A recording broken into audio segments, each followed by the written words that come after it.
Hey team, welcome back into FFP Sports. We help you connect with experiences, sports, fitness, wellness, and adventure around your region, keeping you active. That's the whole idea. Welcome into today's show. We're going to talk about football, and we want you to join the conversation. So put it in the comment section, share your thoughts, your opinions, ask your questions, give your answers to some of the questions we're going to ask and answer. But today we're going to talk about football. We're going to talk about the EFL Cup. Which way did it go? Well, we all know which way it went. It all went the way of Manchester City, and we're going to break that all down. And as always, I say this is part two when it comes to as always. But it is always our man Sanjay on the other side in the UK, who's who's representing Arsenal. He's got a smile on his face, so I'm pretty happy about that to begin with. Bro, how you feeling? Do we have to talk about football today? Can we not talk about, I don't know, like... We can't talk about rugby because the Chiefs lost in rugby, so... it's one way or the other, bro.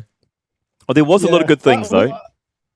I realised we started this kind of series at the wrong time. We should have started at the beginning of next season when hopefully Arsenal are champions and I can sit a bit more comfortably. They were coming into the business end of the season. It could all go terribly wrong for my beloved club. Look, EFL Cup, I'm not going to delay it any longer. It was obviously the big sporting event in the English football calendar over this weekend anyway. It's the first of 4 trophies that English clubs can go for. And I believe it's one of the very few leagues where a club can win 4 trophies. I don't think any other leagues in Europe they have their domestic title, which is obviously the Premier League or Serie A or whatever Liga or whatever they're called in different countries.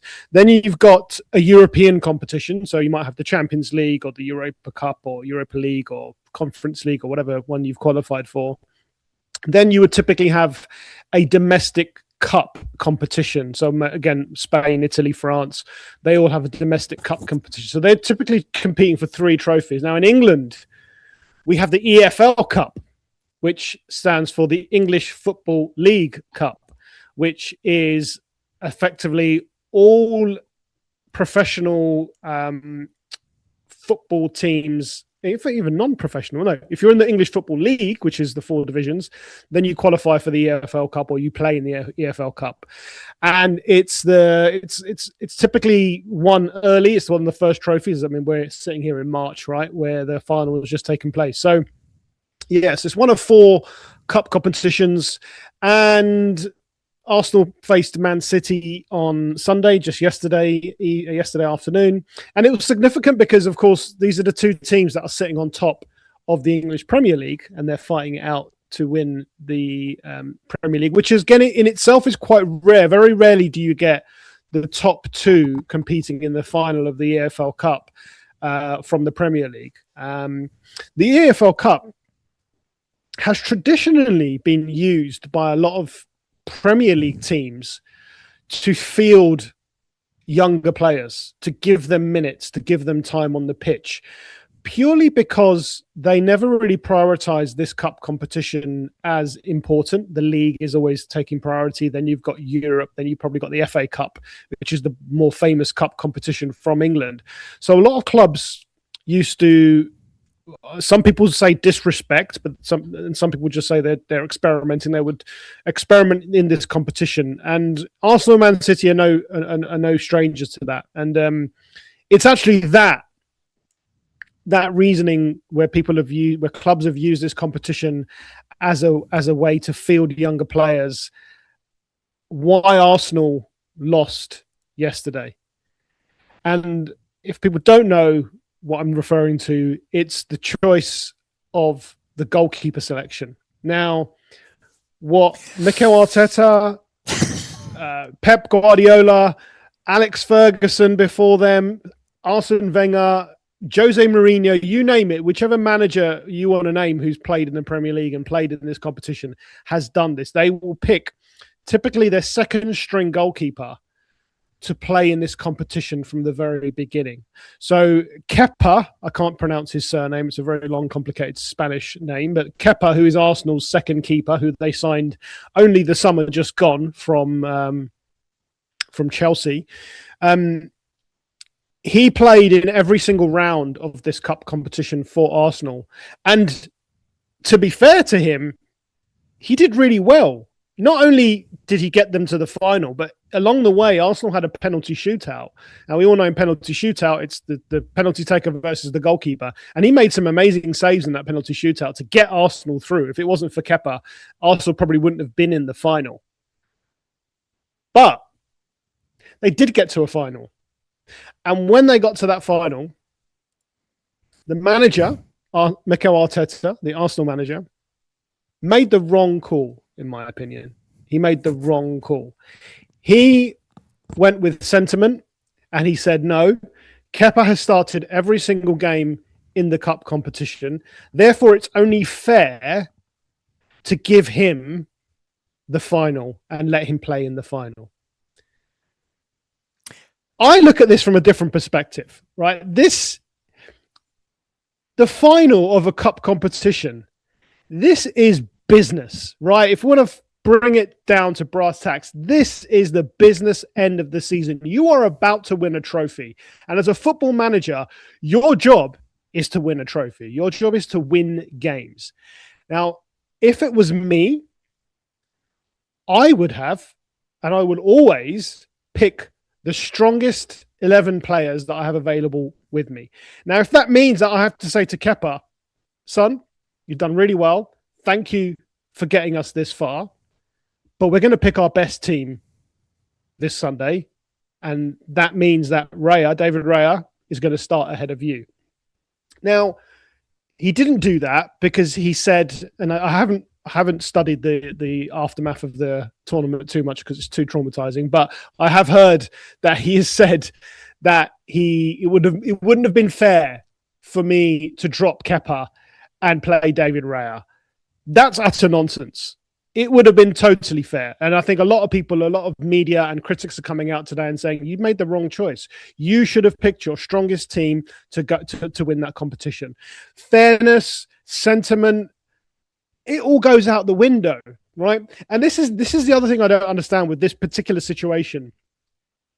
Often when managers have done this, the keeper in question is usually a younger keeper. They've been at the club for a very long time. You know, they've put their hours in, they've put their efforts in, and they reward them for that and say, look, you've been here a long time. You've come through the ranks. You've helped us out in this competition. Okay, I'm going to give you the final. Kepa only joined the club in August. There is no sentiment there. I have no loyalty to Kepa. I love the fact that he wants to wear an Arsenal shirt. I love the fact that he wants to play for the Arsenal. But he doesn't deserve anything, right? As far as I'm concerned, he deserves his salary at the end of the week, right? That's what he deserves. But when it comes to pick your best 11, you pick your best 11. And look, the first goal. Why am I saying that? Well, if you didn't catch it, if you've been living under a rock, Arsenal conceded the first goal because Kepa dropped the ball. Yeah. And if you don't know much about football and you don't know much about goalkeepers, let me tell you and make it really simple. As a goalkeeper, your job is don't drop the ball. And he dropped the ball. Yeah. Okay, there's a lot to unpack. Before you keep going deeper, let's break this down because the question is how we got there, right? So if we look back to start with, and you talk about the team he selected for the final, and he's done it on sentiment, or he's done it because of X, Y, and Z. If we look at the run-in first, so before they got there, Arsenal had to go through Chelsea. They went through Crystal Palace, and somewhere else as well. I forgot else went through.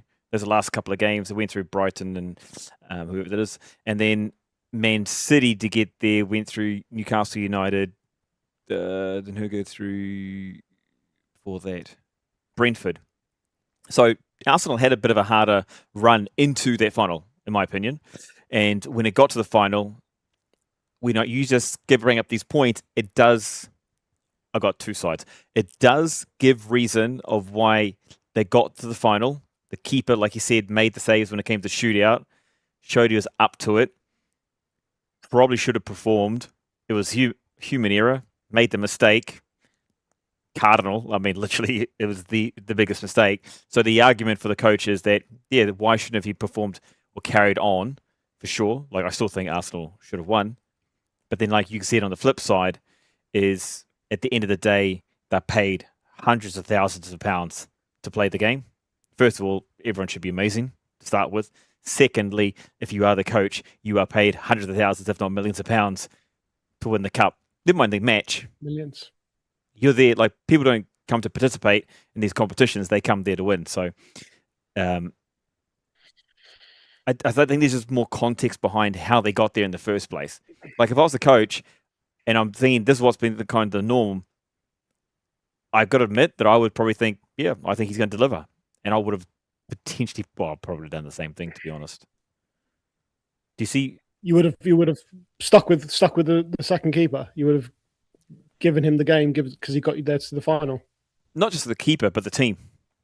You know what I mean? For me, yeah. the team go out there, what they went through to get, I mean, don't get me wrong, I mean, Arsenal is on top, but they had to go through Chelsea, Crystal Palace, whatever's on the near, but to get there into that final, that momentum for me was there. I still wouldn't see that reason not to change. I'd have full confidence in my team. And if I'm looking at, like we talked last week, the other side of it is, there's a possibility for 4. Premier League, in your opinions, top. Yeah. Champions League is probably higher above this EFL as well. You know what I mean? Mm-hmm. So those would be my priority. Then the FA Cup. Then the FA Cup. Then this is definitely the least important of them. If you ask any club in the Premier League who's fighting for a top 4 place, so the Champions League, the top 4 teams in the English league, they will all probably admit, maybe they wouldn't admit, but they would probably admit in private, that the EFL Cup is the lowest priority match, and you can just see that from their team selections in the early rounds. You look at the players that they put out. Look, this is not all Kepa's fault, because Kepa made a mistake. It was 1-0. There was still a lot of football to be played in that match. The rest of the team, the Arsenal team, did not show up.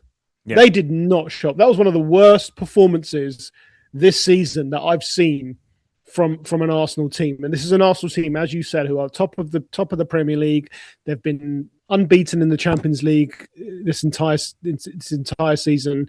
They are through to the quarterfinals of the FA Cup, and here they were in the final of the EFL Cup. And those players, they didn't show up. Now, whether that was a tactical decision, and it looked like it from me, you look at it from a tactical perspective, from the very first whistle, you look at the first 10 minutes. Man City were pressing. They were on the front foot. Every time an Arsenal player got the ball, there were 2 Man City players around them. They pushed hard. You look at Arsenal, they sat back. They said to Man City, all right then. It was almost like Arsenal know that they've got one of the strongest defenses in Europe. So they're almost sat back and said, okay then, if you wanna break us down, come at us. And they allowed Man City to come at them, and they played on the back foot, in my opinion.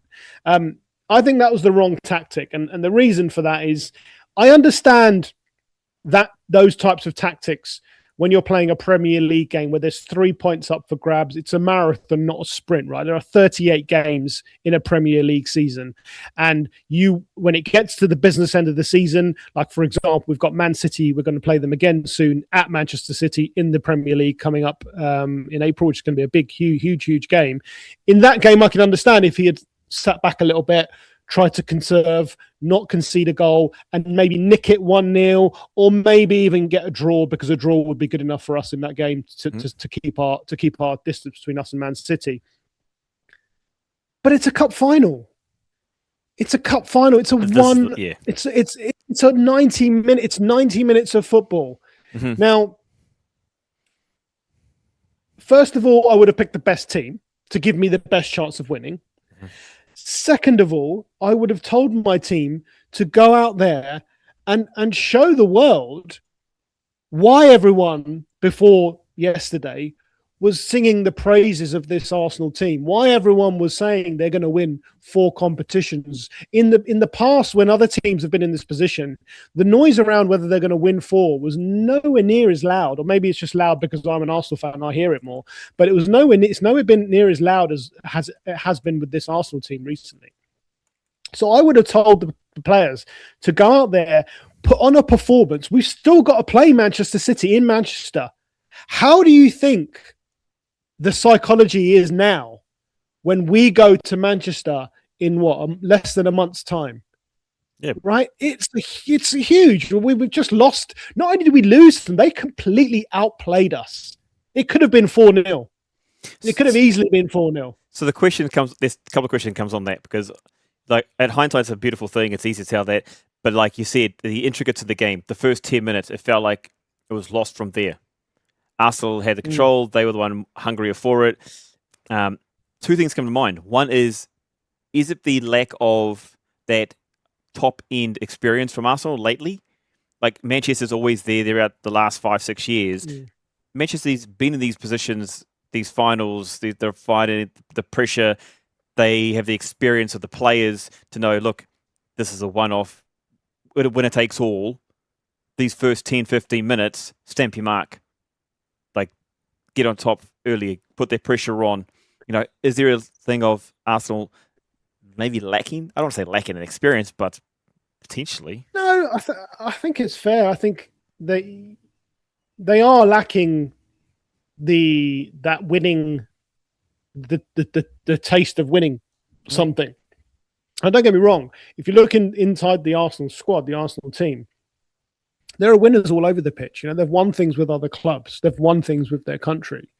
But as an Arsenal team, they've not won anything. Right? The last time Arsenal won a trophy was in 2020, which was the FA Cup. That was the year of COVID lockdown, so there were no fans in the stadium.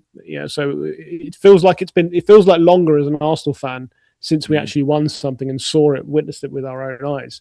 So I do think it's fair to say that there is a little bit of a lack of that winning experience in the Arsenal team. So I agree with you to a point where I'm saying, yeah, maybe that did play a factor in the nervousness of the players, and you could see it on the pitch. It reminds you of Scotland. But again, it reminds of Italy in rugby. Yeah, exactly that. And I just think, but I think the manager can also. I think the manager has a big part to play in that as well, in the way that he tells them to go out and play. Now, if he clearly told them to go out and play that way, because that's how they played. And I think if the manager had perhaps just said, look, it's one game, go out there, express yourself, play how you can play. I mean, everyone I spoke to and every media outlet and everyone I was consuming news about this fixture before Sunday ultimately boiled it down to this. Right now, as a team on a man-by-man basis, Arsenal have got the better team. Arsenal are a better squad. Arsenal have been playing better football. Therefore, if Arsenal just turn up and play their football, they will beat Man City on their day. But they didn't. They didn't turn up and play their football. They tried to play a different game, and it basically came back and bit them in the backside. Okay, so the question is going to be then, and this is the one you're kind of touching on right now. That's why we're going to bring this up. Where exactly, in your opinion, did they lose it? I think they lost it with the tactics. Okay. I think even before Kepa dropped the ball, I think even before Kepa dropped that ball, they lost it with their tactics. They allowed Man City time and space on the ball, and whether he's in form or not, they've got the Ballon d'Or winner in their midfield in Rodri. The Ballon d'Or is the world's best player award that FIFA gives out every year, and Rodri's the current holder of that. They had him in the midfield, and you don't give a player like that time and space. You just don't do that. And I think that is where I think they lost it with their tactics. I think there's so much noise around Arsenal at the moment especially before this match, about winning those 4 trophies, winning the quadruple, which has never been done by any English team. I think Celtic did it. I think I said this last week. I think Celtic did it many, many years ago in Scotland. But there's so much noise around winning the quadruple that it almost looked as if the players were carrying that weight on them on the pitch. You know, they weren't playing with fluidity. They weren't playing the game. Bukayo Saka, who for a long time has been Arsenal's best player, this season, the second half of the season, he's been non-existent. I mean, he has really been non-existent. His form has been poor. It looks to me, I'm just an expert football fan. I'm not an expert football pundit, but looks to me like he's almost been coached. That flair, that instinct that he had to just take on a player, to go on the outside, it looks like that's been coached out of him.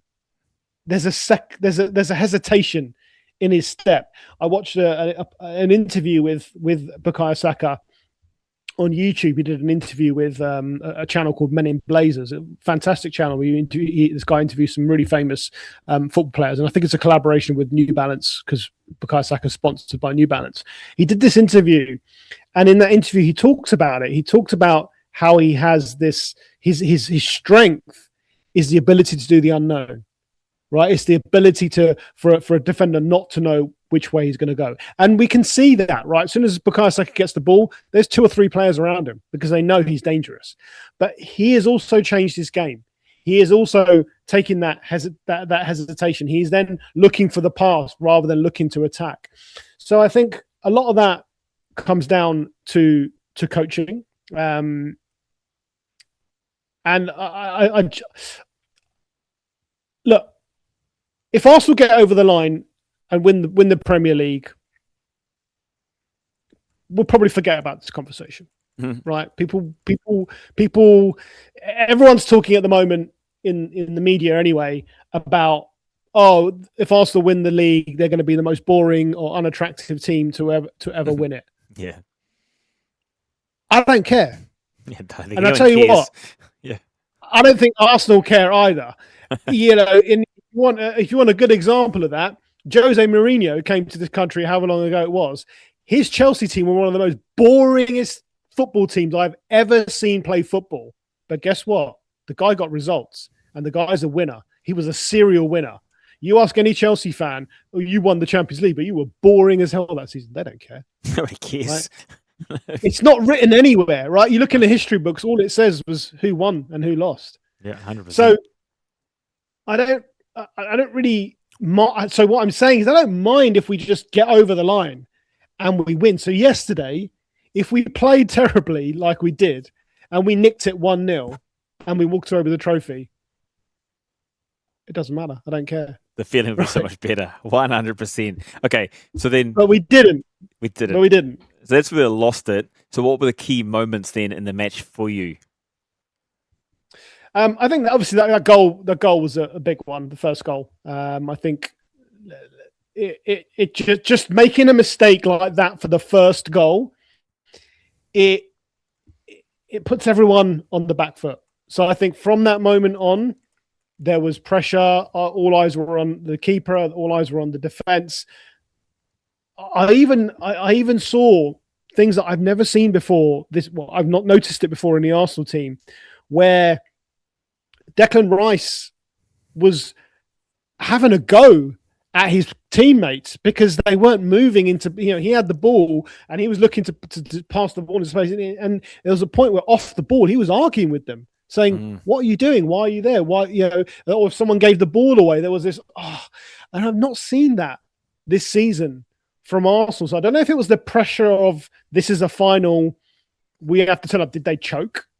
Maybe there's an element of that they did choke, and as you said, that can come down to lack of experience in these big game situations. But I always go back to the fact to say that this Arsenal team should have the confidence and the aura around them that they are the best, because they are this season. You look at their stats across all competitions, they probably have the best, win record. They probably have the best defensive record. They are better than everyone else. So act like it, right? Turn up to the match and act like it. The Arsenal team of old, the 2004 Invincibles team, and also the Manchester United team, the Fergie years, the 1999 treble-winning team. Those teams you talk to Roy Keane and Patrick Vieira, the captains at the time, they used to say how they would win the game whilst they're in the tunnel before they come out, standing next to their opposition, because their opposition would just look at them and go, "Oh my goodness!" It's like the All Blacks is a good example of this, right? Yeah. When the All Blacks, they're good now, but they've probably had a purple patch when they were really bloody good. I mean, nobody could come near them. They would have won the match before they'd even walked onto the field, right? The players are standing next to them, looking at these giants and going, "How are we going to beat this team?"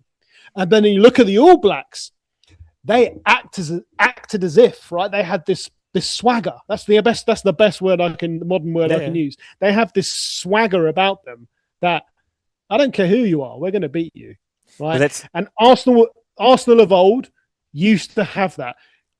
I don't care if you score, we're going to score more than you. Yeah, that's the mentality I think we're missing at the moment. I think you nailed it on the head when you talk about, and I saw this actually here in a local match in the UAE, and it was just the difference of, that belief maybe is another word, the aura in that team. Like if you have that much belief in yourself and you have that much belief as a team, when things don't quite go your way, you're still like, you know what, I'm still going to perform, I'm still going to win. But if you don't believe that, if you're not in that headset, then you start questioning yourself and then you start questioning others. And that's where, for me, the arguments come out off the ball. Then when you start having these discussions, they only come up because you lack that belief in your teammate, in yourself, your teammate, and what's going on. And that pressure shows. So once that, in this case, go 1-0 down, that's the experience I was talking about before, or that being there, just knowing, look, we are, like right now, still Arsenal is trying to earn that right to have that aura or to have that swagger. So they might be there and people are telling them, but they obviously don't believe it themselves if they are questioning themselves on the paddock, if they're questioning the other player. Otherwise, otherwise you'd be like, oh yeah, they scored, cool. Get back to our game plan, strategy, like you talked about at the beginning. Let's hit that out of the park again. Let's just move forward. It happened. They wouldn't have cared, and I think that's exactly that. I think you nailed that on the head as a key moment. It's happened. But if you look at other games this season, Arsenal have been 1-0 down many times this season, many times, and have come back to win. Yeah, I didn't see that when they went 1-0 down yesterday. I didn't see that same, as you said. Oh well, they've scored. We know we will just go and put this right. I didn't see that, and they just got worse and worse. And then by the time the second goal came, it was pretty much game over. That was, again, talk about key moments. The second goal, I always say 2-0 is the most dangerous scoreline, right? And I say that because Arsenal have been ahead 2-0 so many times. A team nicks a goal, and then it leaves for a last frantic, however many minutes are left in the game where it could go either way. Yesterday, when Man City went 2-0 down, I didn't feel like it was a dangerous scoreline. I thought, sorry, 2-0 up when they went 2-0 up. I wish they were 2-0 down. When the Man City went 2-0 up, I didn't feel that way. I felt it was over. I thought this is over. I never felt like, oh, this is a dangerous scoreline. We're still in this, right? Because we just didn't look. We didn't look like we were going to cause them any damage, and we didn't ultimately. Well, City went into more control of the game, of the match after that, where Arsenal, there wasn't any change, or there wasn't a change in attitude, there wasn't a change up, or there wasn't, it became. I mean, he didn't bring on any substitutions. He didn't bring on any subs for ages. It was just like, what are you doing? Why would you not change things and bring on? Is that the sign of that lack of experience? Where was Max Dowman?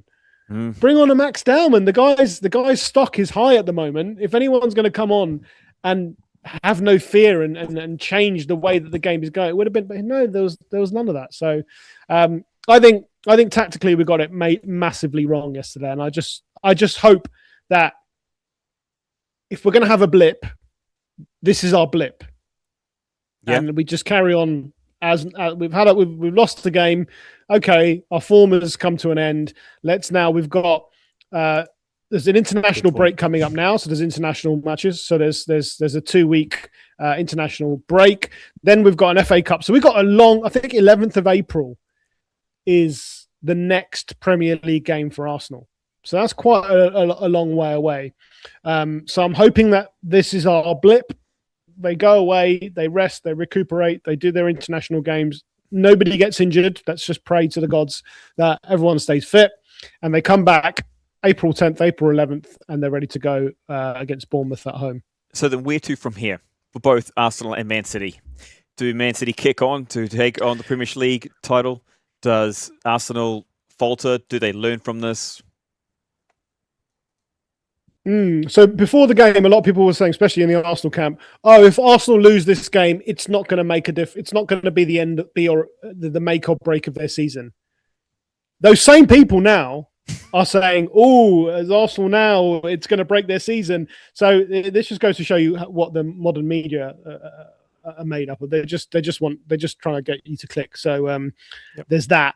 I think Manchester City will take a huge amount of confidence from this win, not just because they won the cup, but because they won it against Arsenal. If they had beaten Chelsea yesterday or Everton or whoever else in that final, if it wasn't Man City, Arsenal, and had won, okay, yes, it would give them confidence.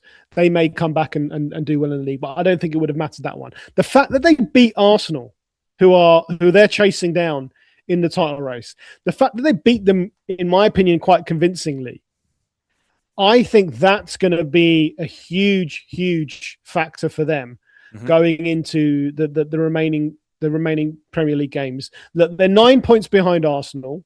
They've got one game in hand, which is against Crystal Palace, and they've got to play Arsenal. So if they win their game in hand, that gap goes down to 6 points. So we're level on games. We've got a 6-point gap. Arsenal then play Manchester City. They win that game. If Manchester City win that game, the gap is down to 3 points. And there are still going to be 4 or 5 games left in the season. That's not a fun place to be if you're an Arsenal fan. Right, going into the last 4 or 5 games, you lose one game, and a Man City win, they're level on points with you, and it's all down to goal difference. So, I think, in hindsight, now this is going to help Manchester City more than it's going to help Arsenal. I think Arsenal need to regroup, and they need to remind themselves that was a separate competition. Right, that was the 4th priority on the list. From if you go back to the beginning of the season, you go back to that whiteboard in the dressing room, EFL Cup would be number 4 on that list. So don't worry about it. There's 3 more. Our top 3 prizes are still up for grabs, and you're still in with a good shout in all of those competitions. Regroup and focus on those. I hope in some way it makes them hungrier to win something now because they didn't win yesterday. Yeah, massively. I mean, that's the one thing you want, the learning. Take that learning as a coach, as a team, as a greater squad, and apply it like this next time. Keep your strategy as, it's working. If it's not broken, don't try and fix it. Keep using it. Use the right players. There's actually quite a few main learnings there, isn't there, for this team, these players, and this coaching staff, because it's not just about the one person, not just about the keeper, not just about the coach, it's about people around them as well. Because at the end of the day, they've all got to believe. You can't have players back on the field start arguing with each other as soon as things get tough, or go just. At the end of the day, it's one goal down. You know what I mean? When that started happening, so that belief needs to come from there. Are they the only two when it comes to that moving forward? Are other teams going to take something else out of this? Seeing Man City do this to Arsenal and the way they did, teams like Manchester United play all the other teams that are going now, like you talk about, not so much the Champions League, but more the English Premier League. Those matches, they now make a difference, right? I think, they do. I think, you could you could always look at when a team lose and analyze and say, well, look, this is how you beat them. But at the same time, you've still got to turn up on the day and have the same talent as the opposition on that day and do the thing that they did. It's very easy to say, oh, Man City beat Arsenal in this way, so everyone could copy them. Not everyone is Man City, right? So, and not everyone has got the level of quality of Man City's player. Luckily for Arsenal, they don't have to play any of their major big rivals apart from Man City for the rest of the season, right? They don't need to play Manchester United. They're not playing Chelsea. They're not playing Tottenham. They're not playing Liverpool. You know, they've played them twice already this season. So the last big game they've got left is Manchester City. Does it impact other teams? I don't think so, because other teams will look at that and maybe they will definitely analyze it and they'll look, okay, well, this is how you can frustrate Arsenal.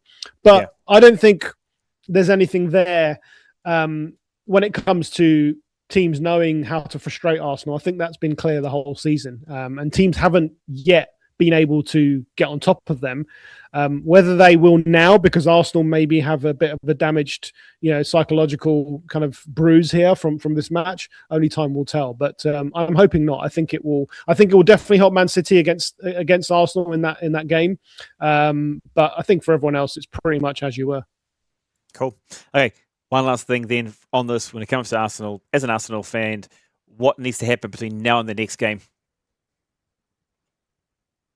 Well, like I said, there's a break now, so there's really not much that can happen. I think just forget about it. I think just relaxation wise, just I mean, they're going to be with their international teams now. Yeah. So all the players that have been called up for international duty, they'll be going off to their international camps.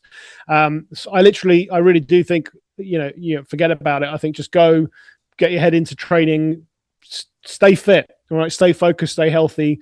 There's still a lot of football to be played. There's still, if we stay in all three competitions now until the end of the season, then there's a lot of football. They could be playing football right up until the end of May.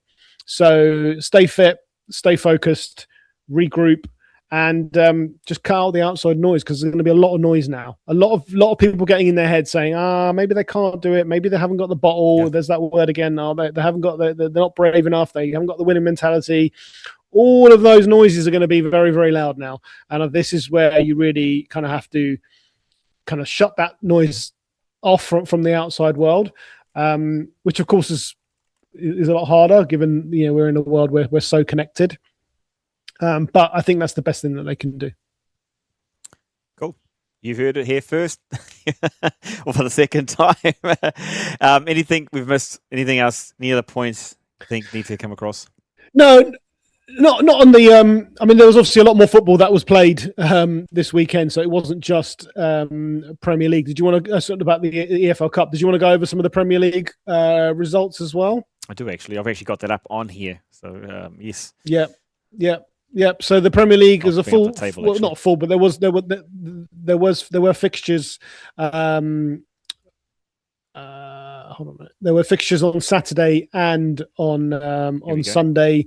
So there were some really interesting scores happening around there. So of course, where are we? Hold on. Sorry, let me just look up on the window there. If you have it. So on the 20th, Bournemouth, Man U, I can't see draw.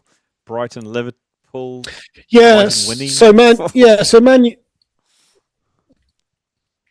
we had Bournemouth, Manchester United on Friday night. That was the first game to kick us off. Now that was significant in the race for the Champions League spots.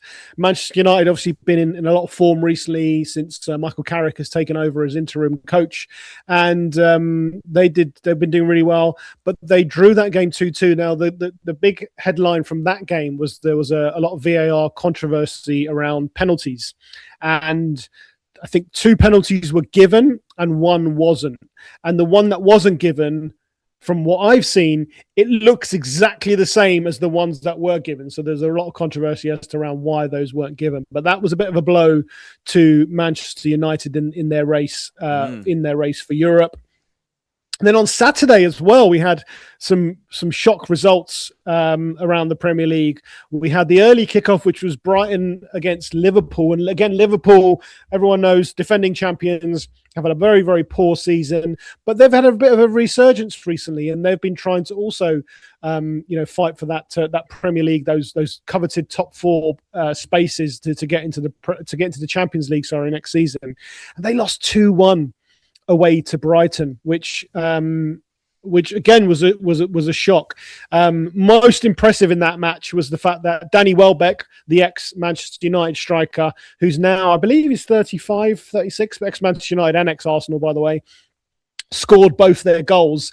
And it was actually the day after he didn't get called up in the England squad. There was a lot of talk around whether Danny Welbeck would get called up to the England squad for the friendlies coming up. He wasn't, but he responded in the best way by scoring those 2 goals against Liverpool. So that was a huge result. And then the other shock from Saturday, I guess, probably was Chelsea. Chelsea losing 3-0 away to Everton. Is that devastation from Chelsea's point of view? It's a devastation from Chelsea's point of view because they have had a shocking few weeks when it comes to results and on and off the pitch. We spoke last week, didn't we, about the fine that they got and the suspended transfer ban for paying unsolicited or illegal payments fine and then 47 million of transfers. Yes. So there's obviously all that going on off the pitch. They got absolutely pummeled by Paris Saint-Germain in the Champions League. 8-2 over 2 games on aggregate was the score. So conceding 8 goals against, the European champions in Paris Saint-Germain, but they were absolutely played off the field. They played at home too. And then and they played at home, and then away to Everton, who Everton really, they're a team that most top clubs in the if you're fighting for the top 4, you probably want to be beating teams like Everton away. So that was a huge day for the Champions League spots. And obviously on Sunday, apart from the EFL Cup final, there were 3 Premier League games played, all of them with significant impact. So you had Newcastle Sunderland. That one, if many people don't know, that's known as the Tyne Wear Derby. So Newcastle and Sunderland are both towns in the northeast of England. They're very close to each other, and Sunderland beat Newcastle away at Newcastle 2-1. Newcastle also on a little bit of a downward spiral at the moment, so there's a few things going on there which they need to address. But that was a big shock for them to lose that home to their rivals. Aston Villa winning 2-0 against West Ham. That they were probably the biggest benefits from the Premier League results this weekend because of the draw of Man City, Chelsea losing, Liverpool losing. That means that they are cementing their place in that top 4. So they won against West Ham. And I'm glad we saved the best till last because it can put a smile back on my face. Is it the best till last? Because the other one that stands out for me is that Leeds game. The Leeds game, the one the day before. Yeah, just from the fact that there's a where is it there? Going back up, I've lost it here. Against Brentford. For me, the draw on there, like there's an opportunity to take advantage where you are on the table. Like at the end of the day, you obviously want to climb. But Leeds, they're down there. Like they're not that far clear of the relegation, are they? They're only they're 4 points. 4 points. I mean, they're 4 points. So there would have been 3. They got a draw. They got a point. So they're 4 points. But they did against Leeds, Brentford, who's at 7th. Yes, so that again is a good result. That's a good result I think that's a good result for Leeds, to be fair, even though they're at home. But the bigger result, I think, in that relegation scrap is definitely Spurs 100%. Versus against Forest. The 16th and 17th in the table, they were separated by 1 point. So Tottenham were 1 point ahead of Nottingham Forest going into that game. And had Tottenham won, they would be now sitting on 33 points as Leeds are in 15th. But instead, Tottenham have dropped a place and they're now 17th, which is one spot above the dreaded relegation zone. They're 1 point away, which actually they've been 1 point away from that relegation zone for a while. And they are so lucky.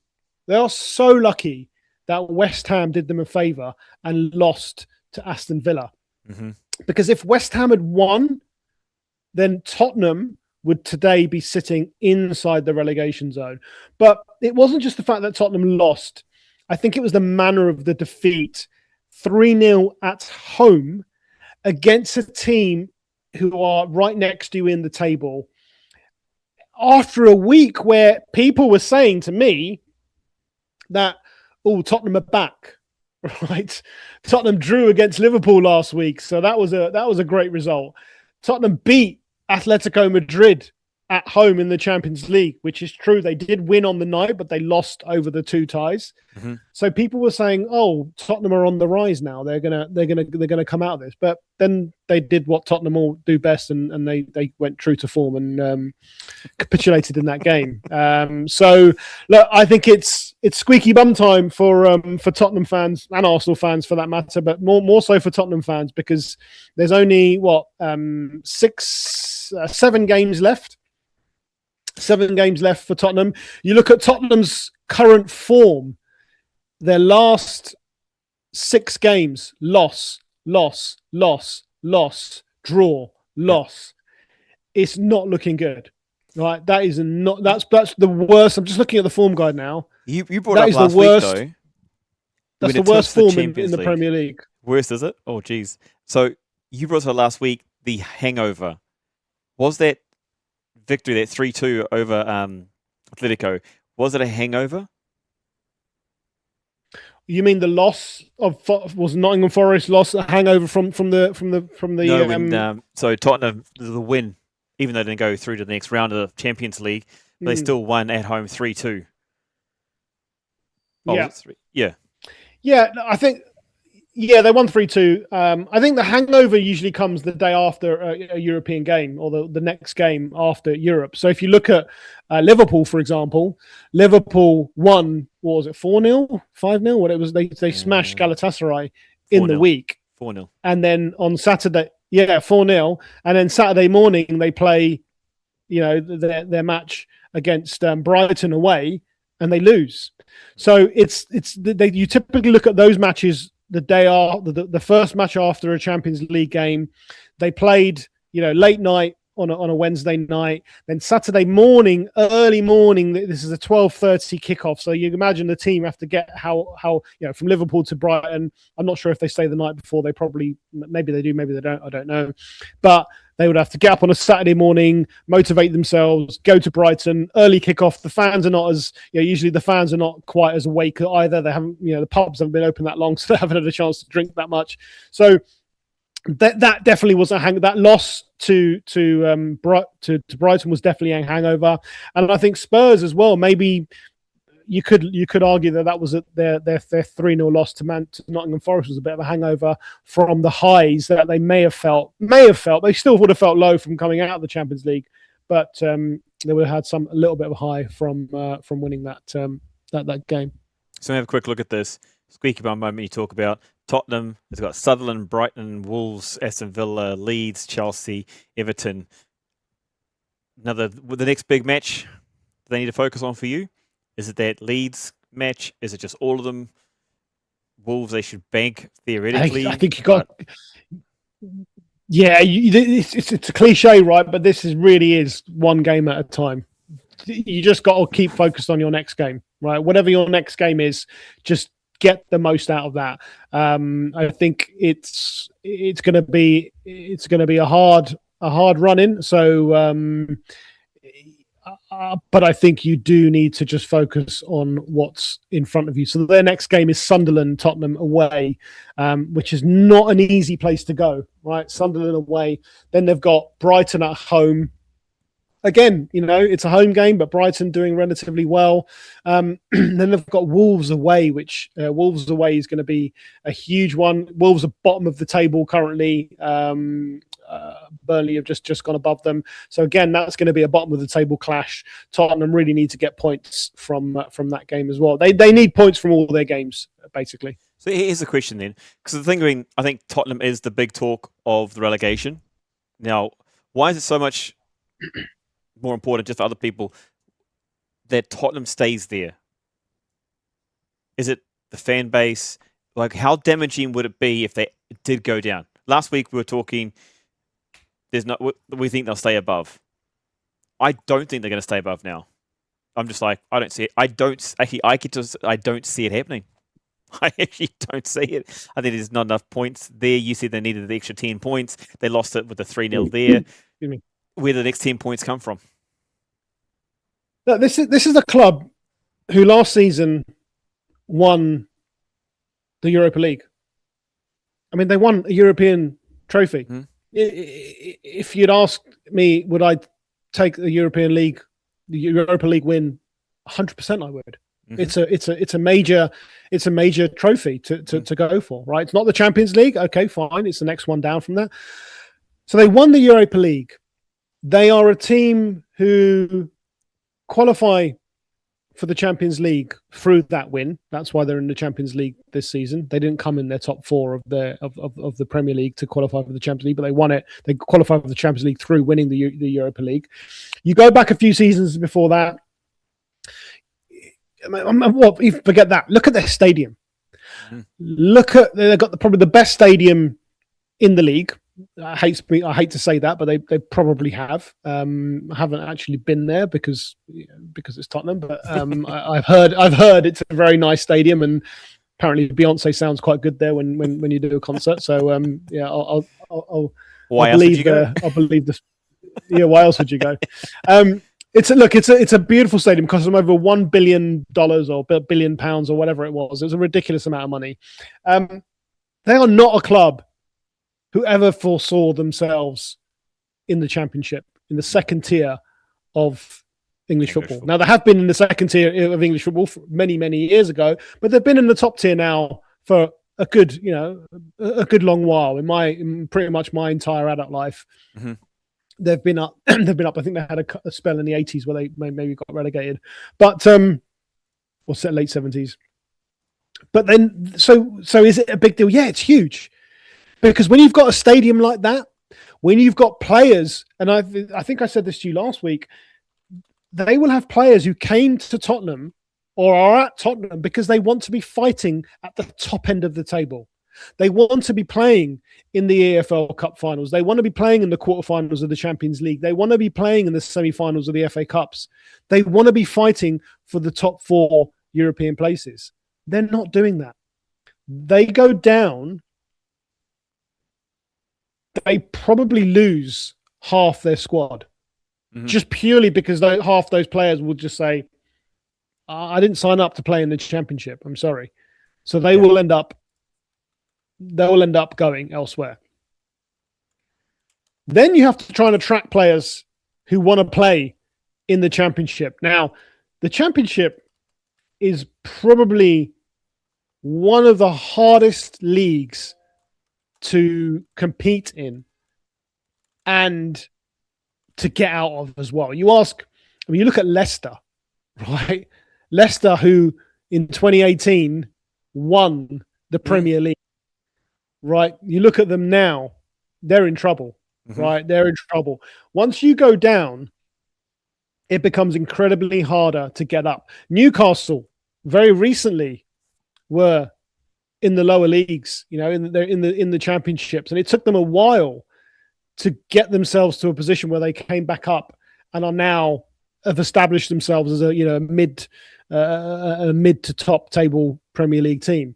So it just means that there's going to be a lot of players are going to be upset. It may mean that backroom staff leave. There's just going to be a whole heap of change going on when they drop down. Do they not have the loyalty though because they've been there 20? Well, I just looked it up. It was 1976, 1977. So they went down that season. They went down for one season. They came back up. They were 27 years before that. They got relegated. One season down, came back up and been back in the top flight ever since. Like, is there no? Do you think there's no loyalty? Could they lose that amount of players? Could they lose their back end staff? Could they lose, more importantly, could they lose the fan base that ultimately funds everything? Right? Yeah, I mean, I know Tottenham fans who have already said to me, "I'm not renewing my season ticket for next season." They're not going to renew because they don't want to go and see Tottenham play Lincoln City. No offense to anyone from Lincoln or Lincoln City, right? They don't want to see Tottenham play Peterborough United. Fan, then is that really a fan? If you can say stuff like that, it's like if Arsenal, heavens forbid, if Arsenal went down to the Champions Division, are you jumping ship? No, I'm still supporting my team. Yeah, I'm still supporting my team. The question comes whether you still want to be spending top dollar to go to the matches. You know what I'm saying? It's like, well, I would still. I'm a fan. I'm a sports fan, right? I will go and watch. Where I live here. There's a park. Literally, I could throw a stone and hit a park where my local Sunday football team play. I will go out there on a Sunday and just watch this Sunday team play football. Why? Because I like football. It's fun, right? I bought my daughter a season ticket to Arsenal's women's team because it's more accessible and it's easier to get. We talked about women's football last week, right? I go and I take her to watch women's football. Now the standard is nowhere near as good as men's football, but it's pretty decent. But why? Because I'm a fan of football. So me personally, I like watching live sport. I like watching football. I would still continue to go to matches. I have I'm lucky and fortunate. I used to have a season ticket at Arsenal, but when I moved to Dubai, unfortunately, I had to give it up, and then I never managed to get one back. But I have a very good friend who has tickets, and often he's gifting me tickets to go. So I still have a chance to go to a lot of games, and I've got a couple of games coming up later on this season as well. Would I still go to the games? Yeah, I would, but it's going to take. The standard of football that you're going to see is going to drop. The standard of players you're going to be seeing is going to drop, right? So, to answer your question, I don't believe there's any loyalty in sport anymore. I think when you're talking about money, you look at any sport, you will see players going to rival teams. You will see managers going to manage rival teams from an existing team. The amount of money that's in this game now, I don't think staff or managers or players have the kind of loyalty that you're talking about. I think that's a thing of the past.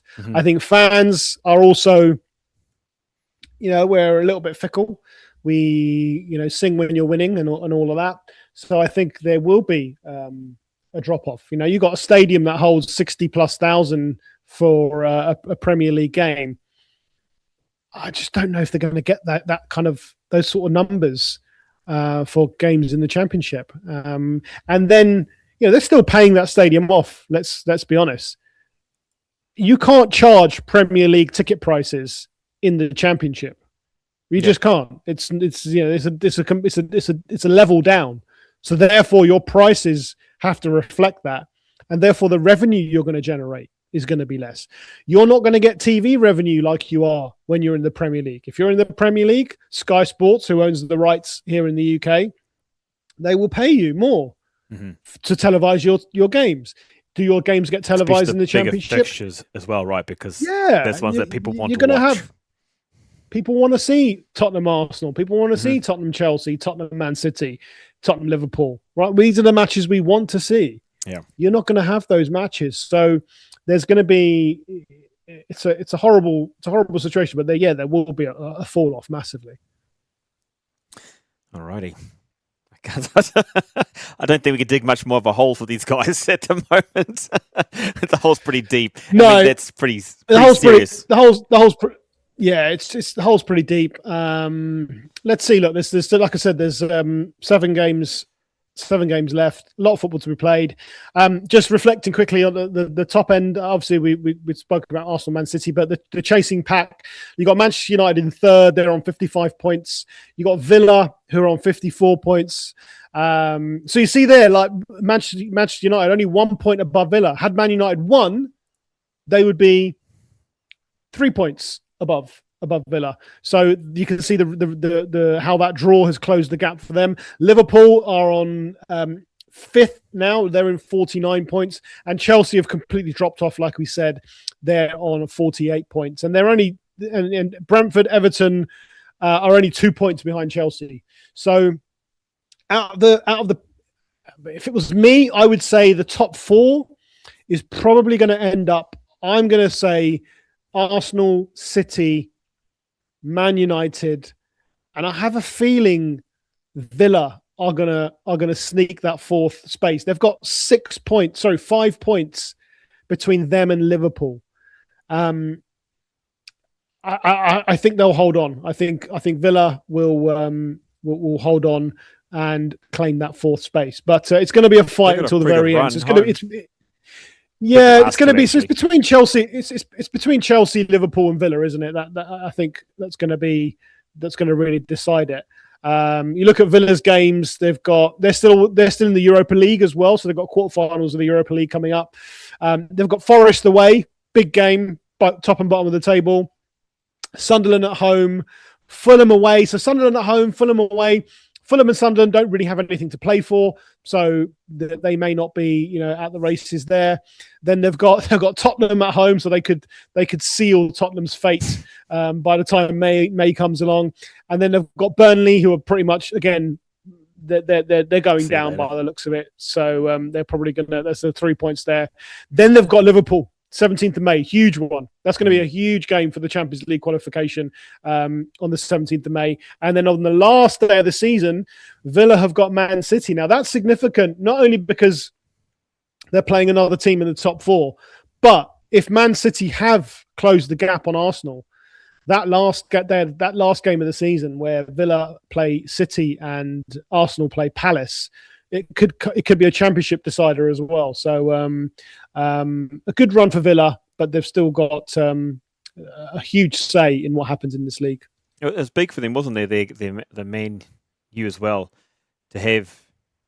Well, see, like look at their run, their last 5: draw, loss, win for Aston Villa. Where Man U after their draw against Bournemouth just puts a little bit of a halt to their. To what could have been difference. Momentum makes a big difference. Liverpool, you just don't know what you're going to get. Talked to a Liverpool fan yesterday, just talking about he had such high hopes. And then last night to lose like that again, it wasn't the fact they lost, it was how. Yeah, it was how they lost. I mean, Liverpool are interesting. They're still in the FA Cup quarterfinals. They're still in the Champions League. They're in the quarterfinals. They've got Paris Saint-Germain, which is going to be a hard game. But you look at their league games. They've still got to play. They've still got to play Everton. Again, that's a local derby. They've got to go. Okay, there's an away game. They should beat them, but it's a derby. Anything can happen on Derby Day. They've still got to play Everton, and then in May, which is the kind of the real end of the season, they've still got to go to Manchester United again. Huge rivals, Liverpool, Man United is a rival that goes back through the ages. They've still got to play Chelsea. Again, it's a not on form Chelsea, but they've still got to play Chelsea. They've still got to play Villa away. So that's a fight for the Champions League spots there as well. So Liverpool, I think, have got a harder run in when it comes to Brentford and Everton could cause trouble, especially the inconsistency that Liverpool has. Well, Brentford, Everton, and Palace have all got a say. I think they're playing a lot of the top 3 teams over the next few weeks. So Brentford, Everton, and Palace have got a huge say in where the kind of finishing positions in the Premier League go. So it's going to be really interesting. So you don't think Chelsea can get up? I mean, they can. I don't think they will. I think they're too far off the pace. They're in 6th. They are behind Liverpool, 6th behind. Yeah, Aston. But they're six points behind Aston Villa. I don't see it. I think Chelsea the wheels have come off a little bit. I think their manager, unfortunately, is a little bit clueless. I don't think he's really up for the job. Jeez, they got a big run too, far out. He just what I mean, an inexperienced manager, you know. They got it from Strasbourg, and the whole again. This is just Chelsea's MO, isn't it? They got it from Strasbourg. Strasbourg are a team that I believe Blueco, who own Chelsea, they also own Strasbourg. So there's like this little kind of, you know, interior kind of movement going around. So they took Rosinia from Strasbourg, brought him over to Chelsea. I don't know. I just the whole Chelsea kind of house of cards is kind of falling down at the moment. So and I think that they're gonna struggle to get into Europe. Well, they've got Liverpool, Man U, Man City. In fact, it goes Port Vale, then it goes Man City, then it goes Man U, then it goes Brighton, Nottingham Forest, then Liverpool, Tottenham. You know, in Tottenham, that's the 17th of May. If Tottenham is in that position where they're backed against the wall and they've literally got to scrap, that makes it even harder for Chelsea, potentially. Sutherland to finish, but yeah, that's quite a... Yeah. It's funny when you think about this, right? 6 points doesn't seem like a lot when you get 3 points for a win. It's 2 wins we're talking about. What, 7 rounds? Eight rounds? 2, 4, 6, 8. 7 to go, yeah. Yeah, so, you know, it's crazy how that number is actually quite a big gap. But then we look at the other side, talk about Arsenal and City, and that race at the top. Okay, well, game in hand, so it's still 6 points, the difference. The run-in is a little bit different. It seems easier to close that gap, though. I don't know why. It seems easier for Man City to close that gap on Arsenal than it does for Chelsea to close it on Aston Villa. Am I just... It seems easier to close the gap at the top if you're an Arsenal fan. You're looking over your shoulder and going, oh, they're going to catch us. Where if you're a Man City fan, you're going, oh, I'm not sure if 9 points is a long way. But I know what you mean. It feels like it's easier. Whereas at the bottom, it's not. At the end of the day, 3 points for a win, 1 point for a draw. Yeah. So, you know, it is what it is. The run-in's a bit different. You're right. It can swing. It can swing so many different ways, right? If the results go against you, injuries have got a huge part to play. And this is the other thing that sometimes happens at this time of year. Don't forget, we've got a World Cup at the end of the season happening over in the United States. There's going to be a lot of players who are playing for teams who are not fighting for anything in the Premier League or in the Champions League, but are selected for their national teams. They don't want to get injured and miss a World Cup. Yeah, I heard. Right. So if you're a Fulham, let's say, and you're playing Everton and there's nothing to play for, whether you win or lose, it's not going to make an inch amount of difference as to what happens to you next season. And you've got a World Cup coming up. You're probably going to be thinking, I don't want to get injured. I want to be playing in that World Cup. Yeah. So you often see players start to switch off, start to take their foot off the gas, especially when they've got nothing to play for. It could happen in the bigger teams, right? You could, you know, Arsenal, Man City have all got a team full of international players, and they could have someone in their team who, like, again, has an important part to play for their country in the World Cup. I hope they're not thinking of taking their foot off the gas because they've got so much to play for. But it's going to be on their minds, right? It's going to be on their minds that they don't want to get injured before the World Cup.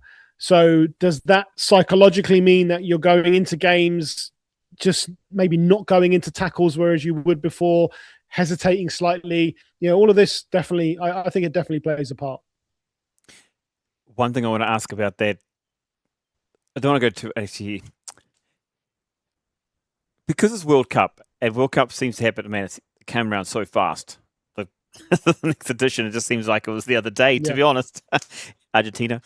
And then you look at it, can you really?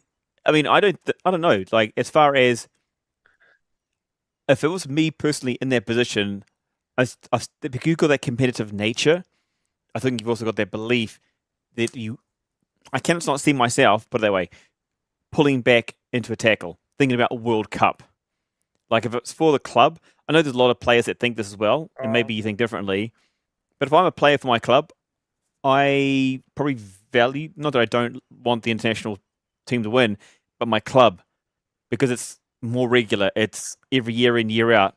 You want that win for the club and not necessarily think about. I mean, I've not really been in that position, so I don't really know. But I'm saying, from my opinion, I can't see myself giving up a match win in the league just because I'm thinking of World Cup. That's you, Grant. I mean, we wish everyone was like you. Unfortunately, when you're paid millions and millions, and I think a lot of football players think of it differently. And look, I can't prove this, but we've seen it. You can go back to the season before World Cups. You can go back and look at the last few weeks before Euros, for example, European Championships. If that's on the cards, you definitely see players. You definitely see players changing the way they play, or having one thought on the World Cup. So unfortunately, it does happen. I think. Would you be the same as a player? Look, people playing for your country is obviously very different to playing for your club. There's a lot of pride that comes with playing for your country. I think a lot of players want to represent their country at the highest level, and they see that as a badge of honor, so to speak. So I think it's I think it does happen. One last thing, I'm probably going to tie this up, but I'd like to also, with these weekly talks, the Women's League, we probably haven't got enough information to be able to go through it, but there was the Champions League match going on. I believe it was between, is it Chelsea and Arsenal?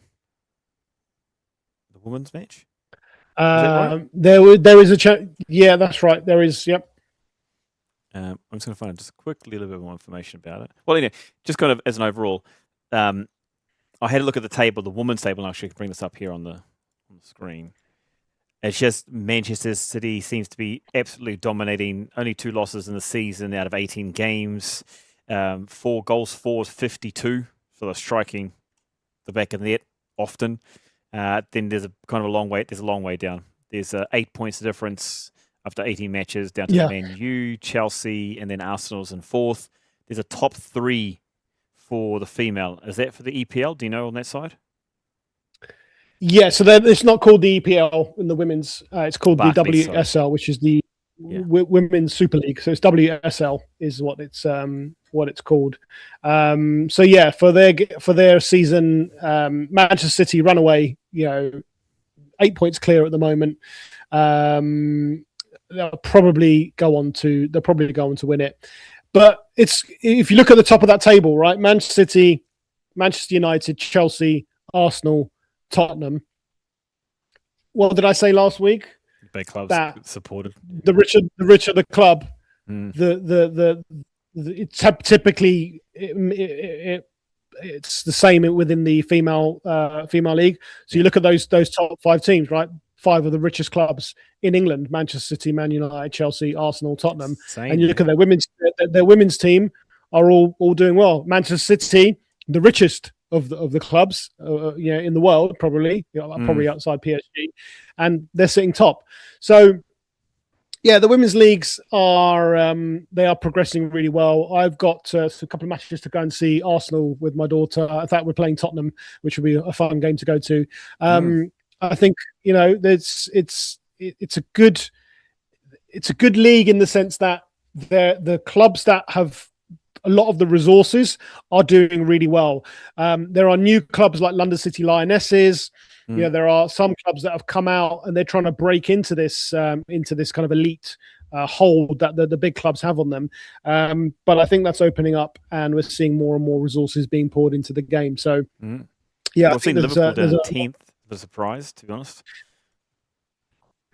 Yeah, so I don't have a great insight into how teams manage their female their women's teams, but just from an Arsenal perspective, I know that there's a lot of integration between how things are done in the men's team and it's kind of they try and replicate a lot of that into the women's structure as well.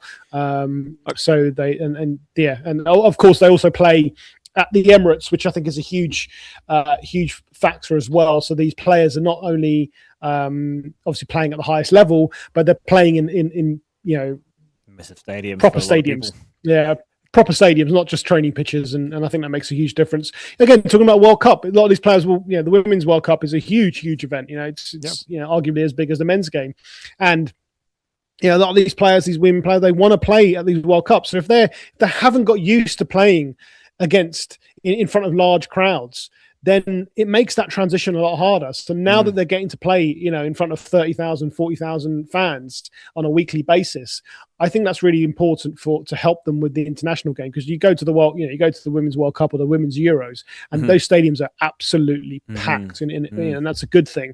And I think this gives them that experience to help them in those situations. Okay, one more point I want to touch on, because Tottenham's here, they're at 5th position in the Women's Super League. What does it mean for the women's team if the men do get demoted? I mean, how much of an impact could that have? It doesn't have an impact in any footballing sense at all. They're completely independent in that sense. So it doesn't really matter. It doesn't really impact them at all. Could it be a savior? Like, now you got this big stadium, trying to fill it with something. You have to divert to your female team to fill seats. Maybe, yeah. I don't actually know if the female team play at the Tottenham Hotspur Stadium. I don't think they do, actually. I need to check that. But I know that Arsenal play at Emirates. Not all the female teams play in the men's stadium. They play. They usually play on a training pitch or a training ground or a ground that's kind of close to the club, but not necessarily in the same one. Okay. Well, the reason I just brought up the women's side of things is I think we just need to add a bit more just the women's matches maybe into these conversations, just to have a look, keep a little dabble, or if other people have got comments sections, we can bring other people on as well. But I believe Sounds good. That us from our side. I think it's good covered. We've covered so much. We always cover a lot. It just start with one point and just kind of carries on, doesn't it? I love it. Yeah. All right, mate. All good. I'll leave the last word to you. Still a lot of football to be played. Still a long way to go. So watch the space, and things could still change.